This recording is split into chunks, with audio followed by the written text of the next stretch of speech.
1 লক্ষ টাকায় বছরে 5 মণ ধান দিতে হবে।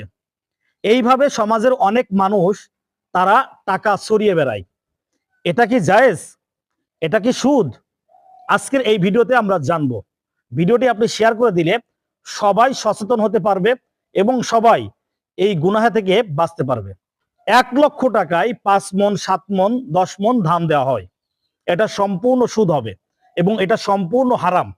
আপনি 1 লক্ষ টাকা তাকে দিচ্ছেন, সে 1 বছর পর আপনাকে 1 লক্ষ টাকা ফেরত দিচ্ছে, সাথে আরো 5 মণ ধান দিচ্ছে। এটা সম্পূর্ণ সুদের আওতায় চলে যাবে। এই গুনাহটি যারা করতেছেন, এই ভুলটি যারা করতেছেন, তারা আজ থেকে তওবা করুন। আজ থেকে তওবা করে আপনার টাকা আপনি উঠিয়ে নিন। যার থেকে ধান নিয়েছেন তার ধান ফেরত দিয়ে দিন। না হলে আল্লাহ সুবহানাহু ওয়া তাআলা কিয়ামতের দিন আপনাকে আসামির কাঠগড়ায় দাঁড় করাবে।